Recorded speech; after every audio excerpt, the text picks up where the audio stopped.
8月20日星期三，今天在微博又刷到肖战的假饼了，内容是说网传徐克监制好莱坞编剧的电影《海中女王石洋》，有望由刘亦菲、肖战合作出演。这是黑子在豆瓣编的假瓜，离谱的东西竟然还在发，而且现在编瓜都编到好莱坞去了，好离谱！肖战的大男主都接不完，分身乏术了，怎么可能去给刘亦菲当配角？刘天仙自己独美就好了哟。网友笑称，做时肖战是内娱微波炉，内娱养父，诚不欺我。有网友分享入坑《藏海传》的方式真的有千万种，因为是全民大爆剧，所以《藏海传》的剧情被不少教育机构拿出来当案例讲。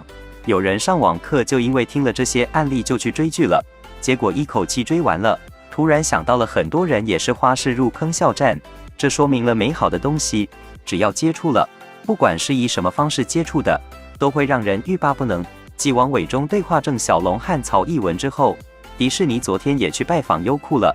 优酷为了欢迎迪士尼团队，在大楼在循环播放《藏海传》的海报和主题曲，是谁爽到了？估计这次《藏海传》在迪士尼的 Disney Plus 串流平台播放效果不错，专程过去优酷大楼，也就是汉虎金文娱谈进一步合作了。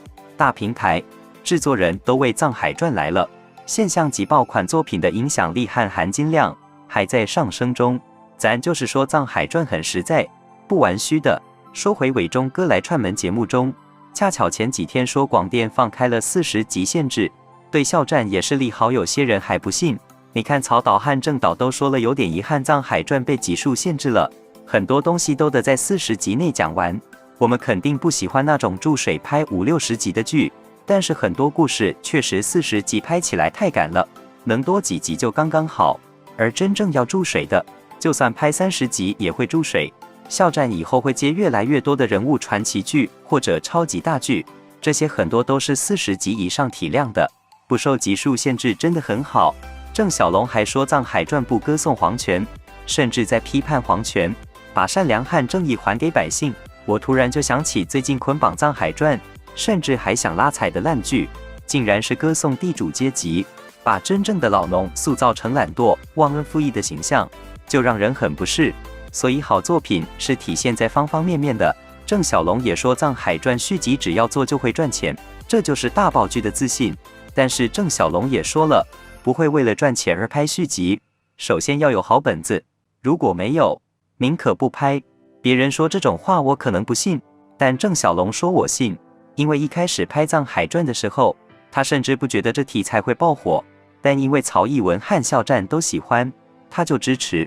感觉他是真的把剧集质量放在利益得失之上的导演，希望很多粉丝也能有这种心态，先谈质量再来论得失，而不是被数据绑架。郑晓龙更说自己定演员会找他聊天，看看和角色是不是配。他和肖战也聊了，因为藏海不会武功，更需要儒雅的气质，但是内心又要有能藏得住事的劲。聊完就觉得是他没错了。我真的很爱看《藏海传》两位导演聊肖战，每次都是不吝啬的夸，而且真的夸得很真实很到位。然后爆笑的一幕来了，王伟忠采访曹艺文，曹导说他和肖战合作有一个破冰的过程，他一开始会逗一逗，骗一骗肖战，后来肖战发现了，反而联合张婧仪一起反过来骗他，大家的气氛一下就快速轻松融洽起来了。曹艺文还用腹黑来形容肖战，听得王伟忠忍俊不禁。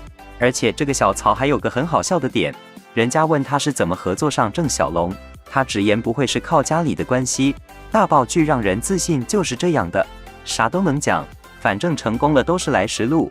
我觉得伟忠哥这个采访内容太有深度了，完整版采访信息量很大。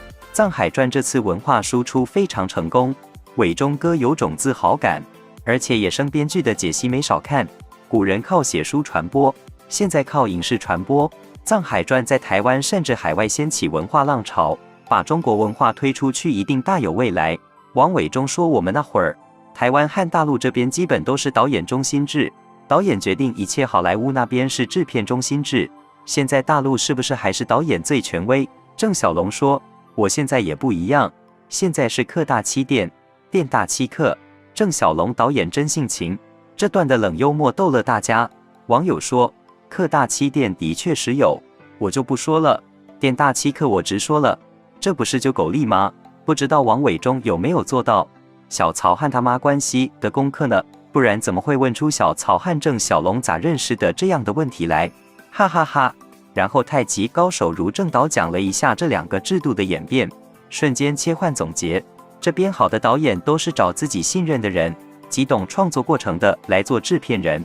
要知道正导制剧合作的制片人一直是伊文的妈妈，等于在问他画室还是伊文妈妈画室，这段氛围太奇妙了。小曹导演伊文全程浅笑不语，然后看得出来郑导和小曹导演对南派三署原剧本的无奈了。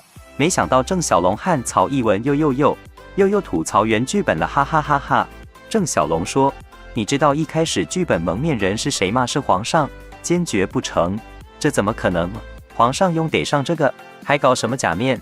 逻辑上就不合理。”曹逸文说：“我们一开始就改了，这个是我们剧本花的最多的时间。这个事情，网友点评说，就像我平时看小说，特别喜欢故事里的人物设定。”但是在正文中，作者文笔和逻辑稀烂，你还不能说了就让你别看，还是正导好，可以让编剧改剧本。所以说文化工作者一定要有文化。谁能想象啊？《藏海传》已经播完快3个月了，还天天各种剧捆绑着挂在热搜榜上，就是下不了桌的感觉。《藏海传》传奇人物传记大男主，还是现象级出海破圈大爆，含金量不言而喻。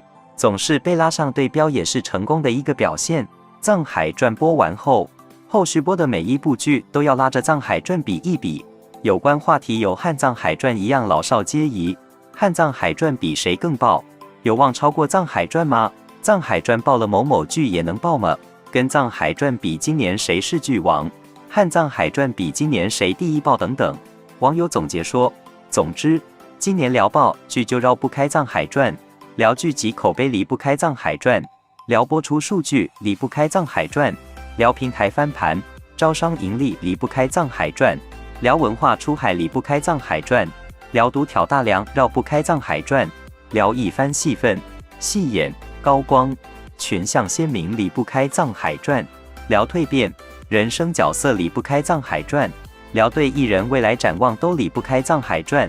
好作品、好角色、好艺人3位一体就是《藏海传》的底气，《藏海传》就是标杆，校战就是百家队标题。毕竟上榜全球100大电视剧榜单的中剧只有2部，《陈情令》和《藏海传》，都是我们校战的大男主剧。《藏海传》的爆是高端局，上浮口碑和下审市场全面覆盖。官网发文说，剧集《藏海传》在播出期取得了难得的3高1破的成绩，高收视、高热度、高口碑以及文化的大破圈，并着重提出野生编剧的神秘力量同样值得关注，也就是肯定了观众的高参与度。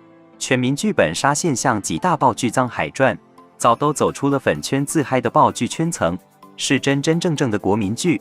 2025年唯一剧王《藏海传》，2025年真正配得上破圈层、现象级、大爆剧这9个字的作品，只有一部作品，那只能是《藏海传》。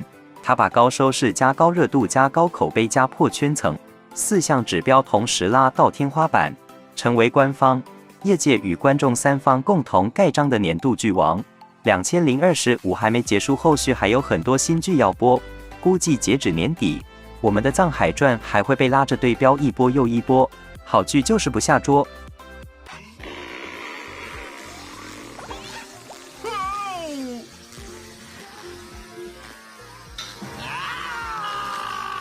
快乐就是，就像和那个什么差不多，快乐就像。